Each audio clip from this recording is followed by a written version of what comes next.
Então, a gente vai estudar um pouquinho sobre as síndromes e as doenças genéticas. As doenças genéticas ou doenças hereditárias. É importante que as pessoas compreendam que a doença genética não é sinônimo de doenças hereditárias. Doenças genéticas são todo e qualquer distúrbio que afeta o nosso material genético. Portanto, qualquer doença não infecciosa, não contagiosa, que afeta o material genético em maior ou menor escala, é uma doença genética. Câncer, por exemplo, é uma doença genética, assim como hipertensão, diabetes e obesidade. Algumas características genéticas dependem não só dos genes, mas também de ambientes favoráveis para manifestar-se. Outras, como as hereditárias, dependem só dos genes. Então, as doenças hereditárias são um conjunto de doenças genéticas que caracterizadas por transmitir-se de geração em geração, isto é, de pais para filhos, na descendência e que se pode ou não se manifestar em alguns momentos da sua vida. As principais são diabetes, hemofilia, hipertensão, obesidade e alergia. Então, além daquelas anomalias, de todas as anomalias que existem, a gente tem que entender que as doenças genéticas são aquelas que afetam o nosso gene, que afetam a nossa genética, né? Nem todas elas são hereditárias, nem todas elas são transmitidas de pais para filhos, mas que elas podem vir sim, em algum momento da nossa vida, a se manifestar. Os tipos de doenças genéticas. As doenças genéticas podem ser divididas em 3 grupos. Monogenéticas ou mendelianas, que são as doenças hereditárias produzidas pela mutação ou alteração na sequência do DNA de um gene sozinho. Também se chama de doenças hereditárias mendelianas por se transmitir na descendência segundo as leis de Mendel. Então, as doenças mendelianas são aquelas que são transmitidas de pai para filhos. As doenças cromossômicas são aquelas causadas por problemas estruturais dos cromossomos, como mudança de posição, aumento de número deles, translocações cromossômicas. Então, essas são chamadas as anomalias. E as poligênicas, ou multifatoriais, são as doenças que ocorrem por mutações genéticas, mas também pode acontecer por influência do meio ou de outros fatores ambientais. Então, vou descrever um pouco sobre cada uma. As doenças mendelianas, um exemplo dela é a hemofilia. Ela é uma deficiência genética recessiva que dificulta o mecanismo de coagulação sanguínea. Existem 2 tipos de hemofilia, a A e a B. Cada uma possui uma deficiência e um fator de coagulação diferente. Ela atinge com mais frequência os homens, porque o gene que se causa é localizado no cromossomo X. Então, o homem ele só tem um X, não tem de quem pedir socorro. Por isso que se ele for afetado no cromossomo X, ele vai ser um portador da hemofilia. Portanto, algumas mulheres possuem o gene causador, porém não desenvolvem a doença, mas elas podem transmitir. Então, elas não desenvolvem porque elas têm 2X. Um dos X dela é saudável. Se o cromossomo que ela mandar para o filho dela for o afetado, ele é um possível portador. O diagnóstico da doença é feito por meio de exames de sangue, na qual se mede a quantidade de fatores de coagulação sanguínea. Como o sangue não coagula, normalmente os hemofílicos podem sofrer facilmente com hemorragia, o que provoca hematomas, fraquezas, desgaste nos ossos e na cartilagem. Então, a hemorragia que se fala não é só aquela hemorragia externa, ela pode vir também nos vasos e aí provoca esses tipos de hematomas. Outro exemplo é a fibrose cística, é uma doença que afeta o funcionamento das glândulas endócrinas, produtoras do muco, suor, salivas, lágrimas, suco gástrico. O cromossomo responsável pela produção de uma proteína que regula o funcionamento de todas as glândulas é afetada por uma mutação que também prejudica o transporte do muco, conhecida como mucovisidade. A doença se manifesta com mais frequência na infância. O diagnóstico é dado quando o paciente apresenta muitos problemas respiratórios, insuficiência pancreática e histórico de doença na família. A fibrose cística prejudica o funcionamento do pulmão, pois falta de muco resseca facilmente e causa infecções, o que obstrui a passagem de ar. A quantidade insuficiente de secreção também prejudica o sistema digestório, porque o pâncreas não consegue cumprir com sua função. Então, devido ao pâncreas não cumprir com sua função, eles conseguem adquirir certos tipos de infecções, né, que atingem o pulmão. Atingindo o pulmão, atinge os alvéolos e, consequentemente, provoca uma fraqueza na sua respiração. Outra doença mendeliana é a anemia falciforme, ela é bastante conhecida. É a doença que atinge as hemácias, são células sanguíneas responsáveis pelo transporte de gases, como o oxigênio. A mutação gênica causa-se na má formação das hemácias no organismo.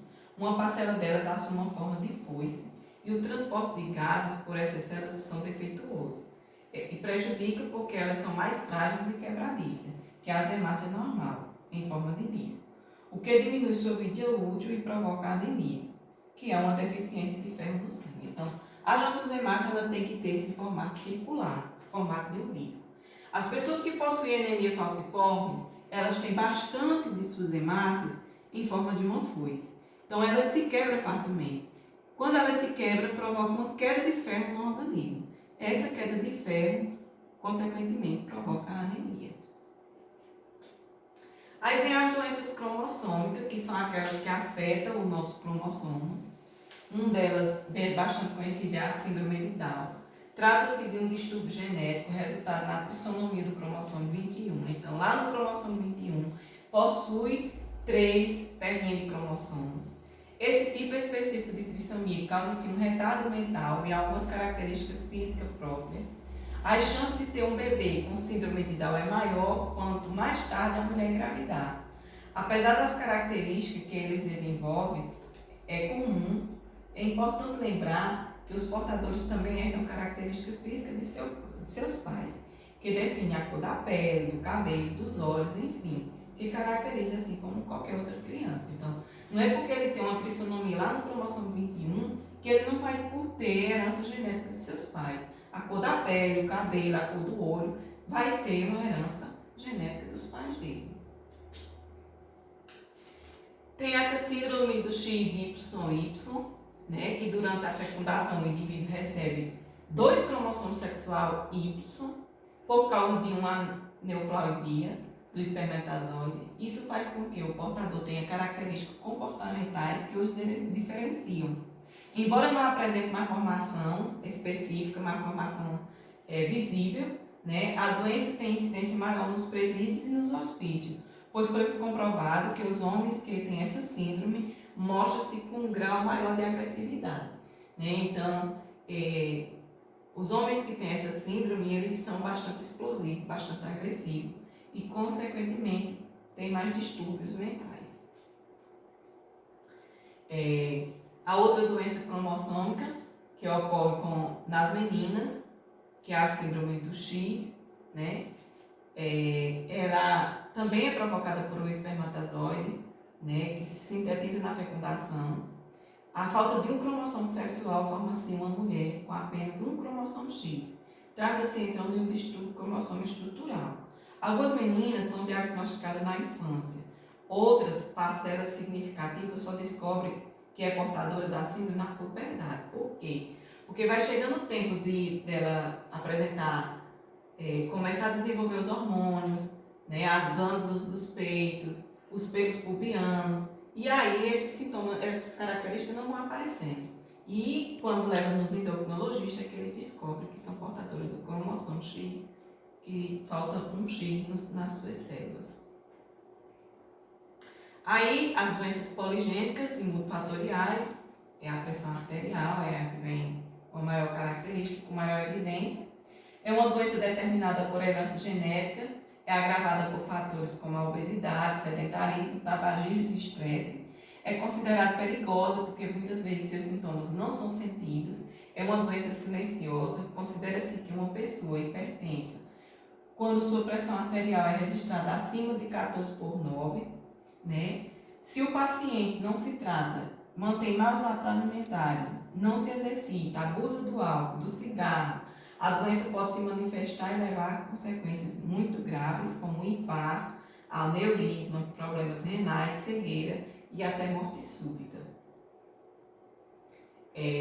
Tem também o diabetes, que é uma doença causada pelo excesso de glicose no organismo, uma espécie de deficiência metabólica que não transforma a quantidade suficiente de açúcar em insulina. É determinado por fatores genéticos, por questões ambientais, como os hábitos alimentares e o modo de vida. Então, é importante salientar que todas as pessoas que têm caso de diabetes na família, ela tem uma predisposição a adquirir aquele diabetes.